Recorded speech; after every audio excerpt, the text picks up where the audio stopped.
All right, we have the box now made into a situation where it is all closed, it's sanded, and everything's ready to be made, making it to be open. But before we do that, we want to finish off the outside, and that means I wanted to put an edge on this wood. I can leave it straight if I want, that's fine, but I want to show you how we can use just basic hand tools to put a nice cornered quarter round on this edge and on this edge. Now, this lesson is going to be about using hand tools to do this job. Another lesson will be about using the router to do the same job, only probably maybe a little bit easier. I don't know, I find this to be a really nice way to do things. I like to show my students how to use these tools to do a chamfered edge like this. I'm going to just, sorry, I'm going to move this one down here. An edge, I mean not chamfered, a rounded edge, quarter round edge like this, using either a round or a curved spoke shave. I do two different types. This is a Veritas, it's a Boggs style, and this is the regular Veritas style of spoke shave, or a flat spoke shave. Those will all work. You could also use a block plane. That'll work as fine as well. So if I wanted to use a block plane, I can actually round this off just using a block plane, just by moving it around. And by knowing how to set up and sharpen and use a block plane like this, you become a better woodworker by far. What we want to do here is we want to make sure that the blade is just coming out from underneath the plane iron here, and we want to make sure that it's just taking off about that much, just a hair of wood. We want to make sure it can peel off really nice. Spoke shave can do the same job. All of that noise. Using spoke shave is just so satisfying, getting those nice curls coming off of there. And or you can use a curved spoke shave like this, which does the job. Now what's nice about a curved spoke shave, we already have a little bit of a curve there, so that helps getting it round. When using a flat spoke shave or a block plane like this, you have to really move it to keep it going around. This one, not as much. Now, when you're doing an edge like this, you have to make sure you run it right off. You might find that you have to go the other way, and I can turn my whole body around and pull it this way for sure, but I can also just push it away from me.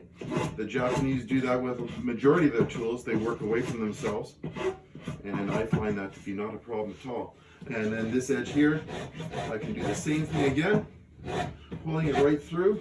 Now, if the wood tears for whatever reason, and as this one is right here, that's the wood talking to me.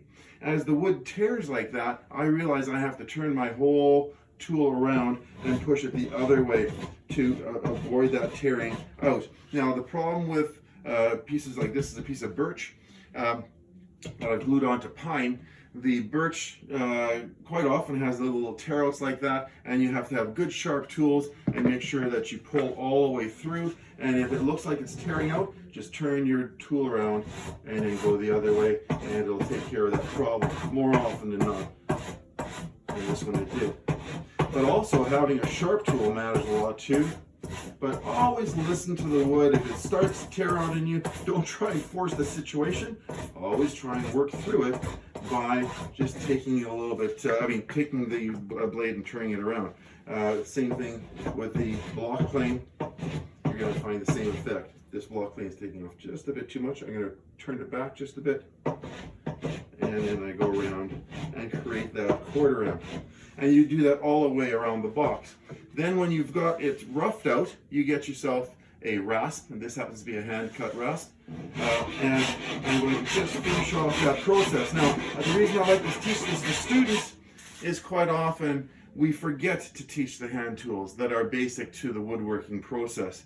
We tend to use, oh, let's just use a router. You just use a table saw. Let's just use those tools that are going to make it so simple, so quickly to do.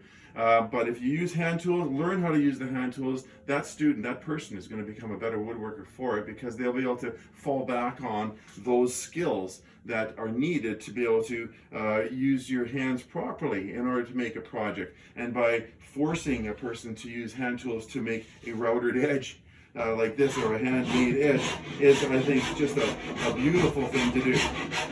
All right, so I can make this actually look very much like a routered edge. I don't want to compare it to a routered edge. It's a hand-done edge. Here I have, on this box, I've routed it, and so it's all nice and clean and smooth and so on. But this piece, just the roughing as I've done it right now, hey, that's not looking too bad. That didn't take me too long. I would then sand it using a sander, which I happen to have on the floor here. I would sand it using the sander, and then the whole process would make it all just beautiful. And of course, the sander would be turned on in order to do that. Okay, so that would give you your beautiful finish. I want to show you something about my tools here. The box aside, we will get back to the box later. You'll notice that I have a place for every one of my tools. I make sure that I have some place to put this hand cut rasp. I don't want this touching against any metal tool, so I make a leather case for it. Just sew up a leather case. The spoke shaves, let's say the flat spoke shave here, has a nice little leather case that it fits into as well. In this case here, this is for this one, a nice little leather case for it, like so, and then a clasp to hold it in place so that it's not going to slide around in your toolbox. This one has a nice little hole there that allows that little adjustment screw to go in there, and there you go, a nice place to put all your tools. And if you keep them like that, and this one goes into a sack, if you keep your tools like that, they're going to stay sharper, longer. You'll notice when I put my tools down, I don't put them down with the blade, let's just get this out of the way, with the blade facing the surface. Even though this is a wooden table, I get into the habit of putting it down with the blade up. And the reason for that, there could be something like a nail on the table, especially when I'm working in a school shop. There's sometimes nails that a student has inadvertently put into a table, didn't tell anybody about it, or a nail, a screw or a nail, or just something metal lying around that could definitely dull your blade. I like to have it so that my blades only have to be honed on a sharpening device rather than grind out any nicks that are in there. I prefer to not use a grinder if I possibly can avoid it. Just honing is all that you want to ever have to do with any of your tools.